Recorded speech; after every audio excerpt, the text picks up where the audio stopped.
Je suis Johan Le Trouy, expert PrestaShop et SEO chez DigiActif, l'agence e-commerce et référencement naturel certifiée PrestaShop. Mon objectif, c'est de vous accompagner pour faire de votre marque une évidence. Dans cette vidéo, je vais vous expliquer ce que je ferais si je devais repartir de zéro en 2023.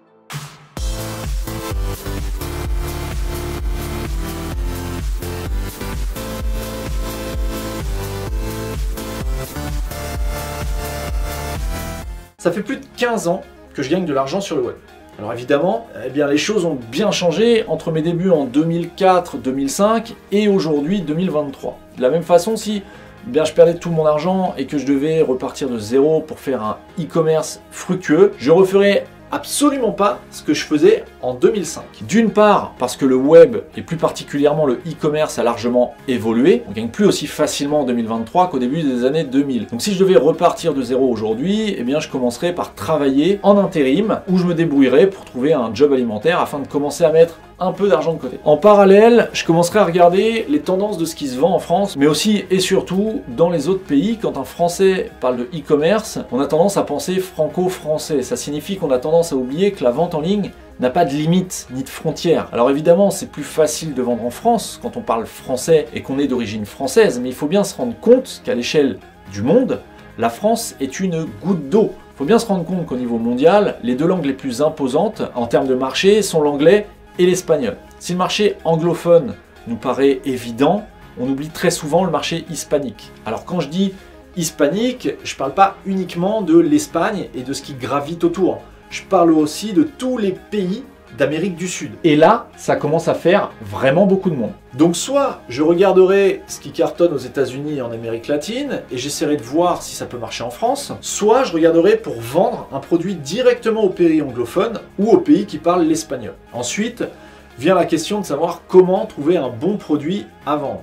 Déjà, je précise que je me concentrerai sur une boutique monoproduit. C'est beaucoup plus facile de paraître spécialiste d'un besoin et d'un produit qui résout un problème plutôt que de faire du généraliste, ce qui revient à aller concurrencer les sites comme Amazon et Cdiscount et compagnie. L'un des secrets pour réussir en e-commerce aujourd'hui, c'est d'appuyer là où ça fait mal aux gros acteurs. Amazon, par exemple, ils vont être très très forts sur l'ampleur de leur offre. Ils vont avoir quasiment tout à vendre. Le tout avec des délais de livraison records et des prix souvent attractifs. Ça va être vraiment très compliqué de faire mieux qu'eux à ce niveau-là. Donc oubliez. En revanche, Amazon, de par son volume de commandes quotidien et sa taille phénoménale au niveau mondial, ne peut pas se permettre de se spécialiser sur un produit ou sur une problématique. Et c'est là que vous allez pouvoir faire la différence. Parce que si Amazon domine le mass market, vous allez pouvoir opérer de façon chirurgicale sur un secteur assez important à l'échelle d'une petite entreprise, mais insignifiant à l'échelle d'un mastodonte comme Amazon. Donc pour trouver un produit à fort potentiel, il va falloir identifier un produit qui répond à 4 critères. Premièrement, votre produit doit être facile à comprendre. Il y a une offre tellement large aujourd'hui sur Internet que votre public doit comprendre en un seul clin d'œil comment fonctionne votre produit et comment il va l'aider dans son quotidien. Et ça m'amène au deuxième critère, votre produit doit résoudre un problème. Pour ça, vous devez déjà avoir identifié un problème rencontré par votre public. Bien plus facile de vendre un produit à quelqu'un qui a une problématique, comme je sais pas moi par exemple, le fait d'avoir des difficultés pour s'endormir le soir, que de vendre un collier juste parce qu'il est joli. Troisième critère, votre produit doit vous permettre de réaliser une marge confortable. Et en ce qui concerne la marge, ça va évidemment dépendre du produit et de son prix de vente. Là où vous pourrez facilement faire un x3 sur un produit que vous allez vendre, acheter 10-15 euros, vous ne pourrez pas prétendre au même coefficient multiplicateur sur des produits à plusieurs centaines ou plusieurs milliers d'euros. Plus votre produit aura une bonne valeur perçue, plus vous pourrez déclencher des ventes facilement au prix souhaité. Quatrième critère, vous devez choisir un produit qui marche déjà. Inutile d'aller réinventer la roue ou d'essayer de créer la surprise. Focalisez-vous sur ce qui marche déjà ailleurs. C'est-à-dire que si vous ciblez le marché français, essayez de trouver un produit qui cartonne aux États-Unis, par exemple, mais qui n'est pas encore vraiment vendu en France, ou en tout cas qui n'est pas visible. A l'inverse, vous pouvez aussi trouver un produit typiquement français et qui cartonne en France pour tenter de l'exporter aux États-Unis. Même si à mon avis, c'est un peu plus compliqué. Pour trouver ce produit à fort potentiel, j'irai sur le site Minea et j'opterai pour un abonnement sur mon premier mois de façon à ne pas perdre de temps avec les limitations de la version gratuite. Minea, C'est un outil en ligne qui va vous aider à trouver le bon produit au bon moment en vous montrant le top des publicités e-commerce qui circulent sur les différents réseaux sociaux. Vous verrez par exemple la popularité de chaque publicité dans les pays où elle est diffusée, ce qui vous renseignera sur le potentiel des produits concernés. Vous trouverez un lien vers Minea dans la description juste en dessous de la vidéo. Mais vous pouvez aussi commencer par chercher un fournisseur pour trouver votre produit. Et pour ça, je m'aiderai d'un site comme Dropix.io, qui est un site qui vous permet de trouver des fournisseurs classés par thématique et par pays. Par exemple, vous allez pouvoir trouver des fournisseurs dans le domaine du bricolage. Et vous allez aussi pouvoir sélectionner ceux qui sont localisés dans un pays en particulier comme la France, la Belgique, l'Allemagne ou n'importe quel autre pays européen. On en vient donc à la troisième étape de mon plan d'action. Si je devais repartir de zéro pour me lancer en e-commerce, c'est l'étude de la concurrence sur le marché que je vise. Comme indiqué un peu plus tôt dans la vidéo, je commencerai donc par le marché français. Non pas qu'il soit le plus gros, mais c'est surtout plus facile pour commencer, quitte à reproduire ce plan d'action sur d'autres pays une fois que les premiers bénéfices auront été engrangés en France. Je chercherai donc quelques produits à fort potentiel via l'outil Minea et ensuite j'essaierai de déterminer celui qui pourrait le mieux se vendre en France. J'irai voir sur les différents réseaux sociaux si des publicités sur ce produit existent en France, mais j'irai aussi voir sur Google en faisant quelques recherches manuelles. Et oui, c'est de la recherche tout ça, hein, il ne s'agit pas de gagner de l'argent facilement. Ensuite, je passerai à la création de mon site e-commerce. Et dans le cas présent,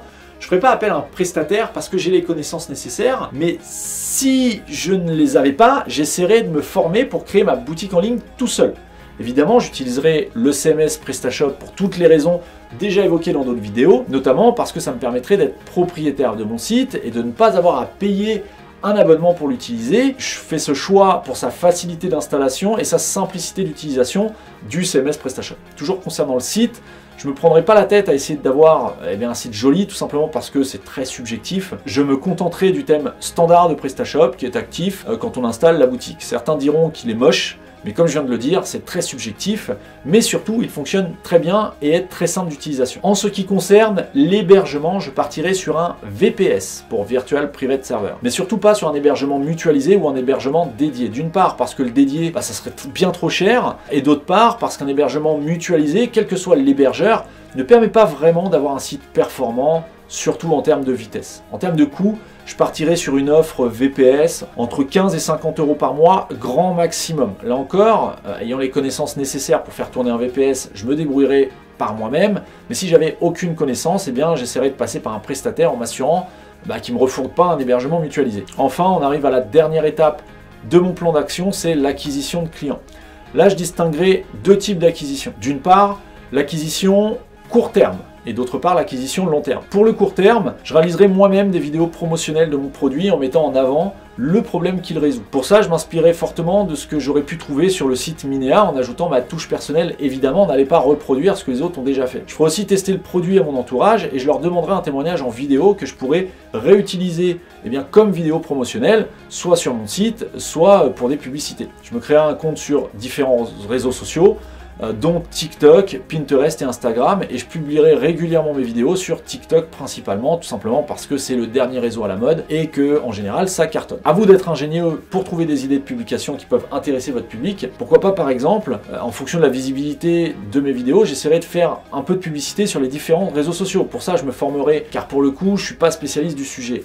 En parallèle de ma stratégie d'acquisition court terme, je commencerai à travailler mon acquisition long terme. Et pour faire ça, je commencerai par une stratégie SEO plus classique. Je commencerai par mettre en place un minimum d'optimisation technique sur mon site PrestaShop, avec notamment la correction des balises HN. Vous savez, les fameuses balises qui vont de H1 à H6. Ensuite, je commencerai la création d'un cocon sémantique d'une 30aine de pages minimum avec des sujets basés sur la problématique de mon persona. Si vous ne savez pas comment créer un cocon sémantique, n'hésitez pas à me poser vos questions en commentaire sous la vidéo, j'essaierai d'y répondre. Enfin, je travaillerai la visibilité des pages de mon cocon en créant des liens qualitatifs de façon intelligente. Pour ça, je ferai différents types de liens, notamment des liens de type annuaire, des liens sur des forums proches de la thématique de mon produit, des liens de type profil web et enfin des liens de type article. Pour réaliser la partie netlinking, j'utiliserai principalement le site mylinksmanager.com. À ce stade, je poursuivrai mes efforts et soit j'essaierai d'analyser, d'améliorer les performances de vente. Une fois que j'obtiendrai des performances correctes, je dupliquerai ce plan d'action sur d'autres produits ou d'autres marchés. Vous connaissez maintenant le plan d'action que je mettrai en place si je devais repartir de zéro pour créer un site e-commerce en 2023. Et évidemment, je pense qu'il y a des difficultés qui sont difficiles à prévoir, que je pourrais rencontrer, mais au moins vous avez une base pour commencer à réfléchir concrètement à votre projet et comment faire. N'hésitez pas à me laisser un commentaire pour me dire ce que vous pensez de mon plan d'action. N'oubliez pas non plus de mettre un pouce bleu et de vous abonner si ce n'est pas déjà fait. Sur ce, eh bien moi je retourne voir ce qui se passe sur les différents sites PrestaShop qu'on gère et je vous dis à très vite dans la prochaine vidéo.